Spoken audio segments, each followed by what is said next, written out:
So this woke ideology from Satan has tried to brainwash people out of common sense and basic biology created by God and replace it with just make-believe games, right? And especially our youths are really being affected by this, to where people just don't even understand the very common basic biology. So with Trump's executive order that declares, here we have this young girl who is like, hey, look at this. She thinks she's got a gotcha, but what she really has is a lack of 5th grade education. So she says here, Donald Trump, when he realizes his executive order to declare all Americans' gender is determined at the moment of conception, means everyone is now technically female. So for some reason they think that a baby at conception is always female and then it changes. But of course, we know that is not the truth if you've had a basic education. But when you've got a 300-pound, they, them, blue-haired, septum-pierced teacher, who knows what these kids are being taught? So let's go ahead and dive into this video from This Is Savvy, who just delivers an utter fatality. Kids learn something. We're going to break it down like this because some of y'all are simple. It's ridiculous. So we have mom over here and dad over here. Mom has eggs and each egg has an X chromosome. Why? Because moms are XX. Dad has sperm and each sperm has either an X or a Y chromosome. Why? Because dad is XY. So you have an X sperm, a Y sperm, an X sperm, a Y sperm, an X sperm. That is an X sperm. I know what I drew. So mom and dad, they meet up, they go on a date, they kiss, they make a baby. We have children on this app. Mom offers up one of her ex-eggs. They make a baby from kissing because there's kids on this app. And dad offers up a Y sperm. They make a boy. We're going to call him Peanut. Now, this is fertilization. At fertilization, a unique individual has been created. You can argue with me until the moon is black. Now, with this unique individual, we have a unique DNA. This is a unique set of DNA that will never be repeated unless it's identical twins. Now, in this set of instruction, everything that's needed to aid in the development of this zygote is here. So, in these instructions, we know that Peanut has blonde hair, blue eyes, purple skin, webbed feet. He's pigeon-toed. We also know that is this blowing the minds of the youth right now and what they've been taught? I don't know. I don't know what they've been teaching, but apparently all these drag queen story hours and this and that and the other has just completely erased all of this. People are sick of the make-believe game. Because here's the thing. When they first tried to introduce all this transgender ideology, it was like, people tried to be nice and they thought, some of us thought the nice thing to do was, okay, we'll let them call themselves that. We'll let them call themselves the opposite gender. We'll be nice and we'll socially try to accept them. Well, look what happened. The slippery slope was real. And this is my thing is whenever, and this is something that I've learned so much, is when something goes against the Bible and you play along with it and you entertain it, look what happens. The slippery slope is real. And it's like, wait, God was right.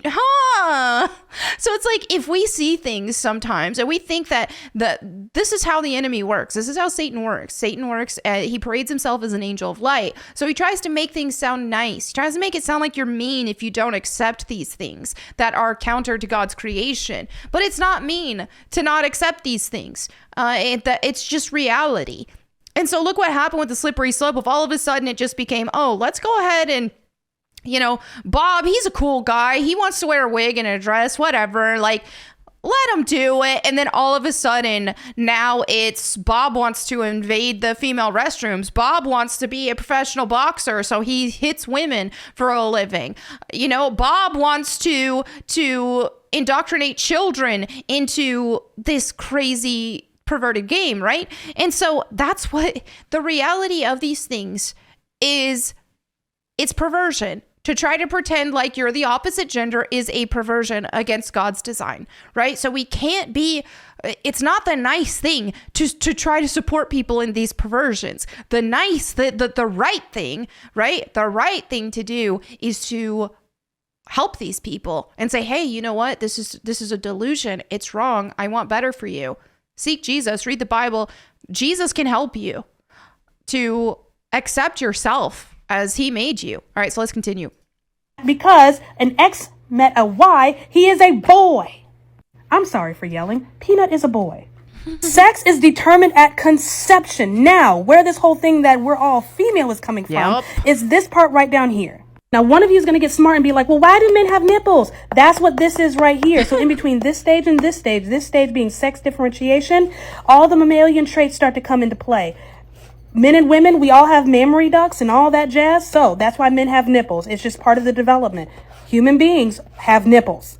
Now, this is where sex differentiation comes into play. Now, we're going to pretend this is a perfectly drawn embryo, and this is perfectly drawn genitalia. It's undifferentiated. That's why it's all squiggly lines. Now, this whole concept that we are all female at conception, in order for that to make sense, that means that our genitalia, in the process of development, before it becomes differentiated, it all looks like this. No. It looks like this. It's undifferentiated. So you have both Wolffian and Mullerian ducts.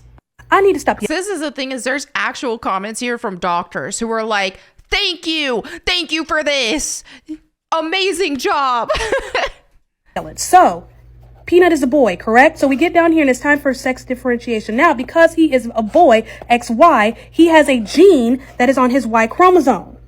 That gene activates this pathway, the male pathway. So when it comes to sex differentiation, there are two pathways, Mullerian, Wolffian, female, male. He has a Y chromosome. He has a gene on this Y chromosome that activates this pathway, that introduces testosterone for the first time to this zygote.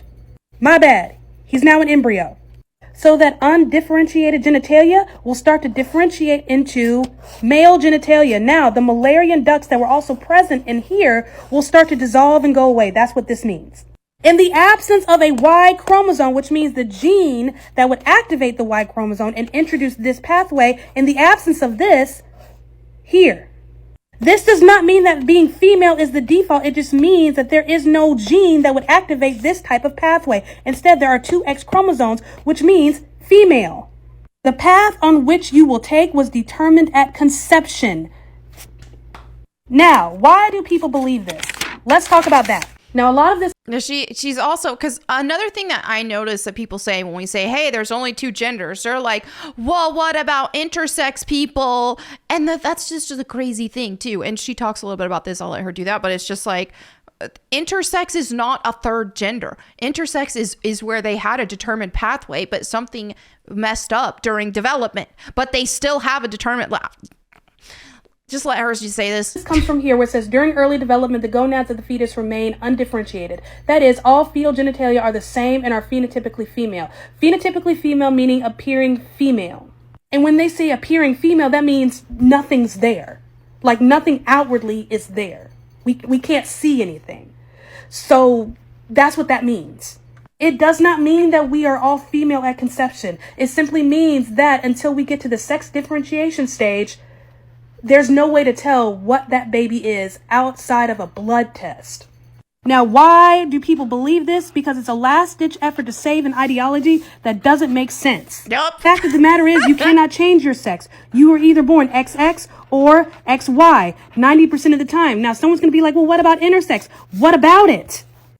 Intersex is an outdated term for DSDs. Every DSD is sex specific. That's how you know how to treat it. 90% of the time, it's this. This is determined at conception. Now, part of the problem is people are just yapping. They're just repeating crap they've heard 1,000 times. They're not doing their own research. They don't have an individual thought in their brain. Now, part of their yapping is coming from people who really don't like women to begin with. They don't view females as being something separate from men. It's true. That's the thing that's crazy about all of this woke ideology, and they want to pretend like they care about women. Oh, we care about women. Oh, we're feminist and all this and that. Meanwhile, they're letting men in our restrooms. They're letting men beat up on women in the name of sports, all of this crazy stuff. And they are denying females our own identities. They're denying us women of actually being women. They're saying, oh, you know, birthing persons, this and that. And it's just absurd. They want to pretend like, oh, we care about women. No, they don't. View females as being underdeveloped males. Exactly. This is why we're having so many conversations about bathrooms in sports, because women, for whatever reason, in the year 2025, we're still fighting to be seen as our own unique sex class, something completely apart from males. We are not underdeveloped males. We are not males with low T. We are not males that didn't develop in the womb. And for those who are spouting off this nonsense, you can't have it both ways. You can't say over here that genitalia doesn't equal gender, and then when that doesn't work out, you say, oh, well, look, since we don't have anything, we must all be female. Which is it? You're driving us all nuts.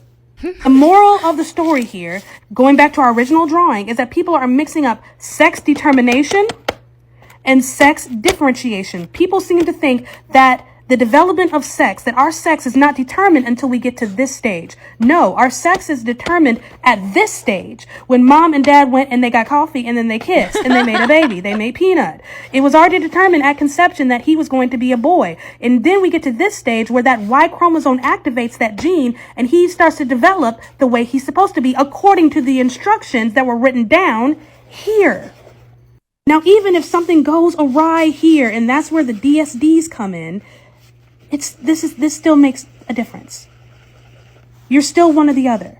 There are only two pathways in which you can go down. You're either male or female. There is no in between. There is no nothing. There's no oblivion. There are only two pathways. Now, if something happens and something doesn't go as it should, there's still only two pathways. That's it. That's it. Thank you for coming to my TED Talk. Brilliant. Bravo. So yes, this is her channel on TikTok. I'm sure she probably has other social media presence as well if you want to follow her elsewhere, because I know a lot of people don't like TikTok, which is fine. But this is her account if you want to give her a follow, because she is an amazing voice of reason in these crazy times that we've been in, which thankfully society is waking up a bit to. And in Trump America, I think that things are promising that we're starting to get away from a lot of this craziness. Because here's the thing is, like I was saying earlier, these people who push this transgender ideology on us, we knew it was a make-believe game. We knew that's what it was. And they roll into it like, okay, yes, it's a mental condition, but be nice to us because we can't help it. This is how our brain is functioning. And then all of a sudden that slippery slope was slipping. It was slipping a lot. Then they try to, oh, wait, actually, and then they want to pretend like that they can say from a scientific level that they're actually the opposite gender, that they were. It's absurd. It's just crazy.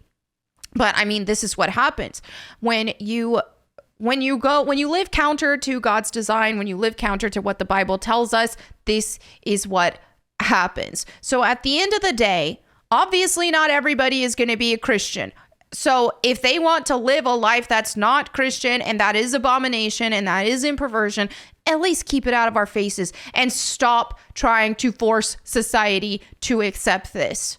Okay? Because it's not good. Let's not pretend like it's a good thing. It's not. And it's definitely not something that you want to be manipulating children to getting into. And you don't want to manipulate adults into getting into this either. People found a niche where they could get some attention and things got crazy out of control. They pressured the goodwill of society into, oh, well, you're mean and you're a cruel person if you don't play this game. And then before you knew it, they took over. And people had to start saying, you know what? Go ahead and call me mean. We had to start saying, hey, we're just going to have to be fine being called mean because this has gotten out of control. And this is why you don't play with sin. Sin doesn't contain itself. So we can't be accepting sin. We just can't. Because when we accept sin into society and pretend like it's okay, this is what happens. So anyway, there you have it for this video. Let me know what you guys think in the comments below. Thank you so much for hanging out with me today. I'll catch you next time. And in the meantime, go boom. Also, check out my Bible channel, Bible Time with Melanie Mack. Go boom.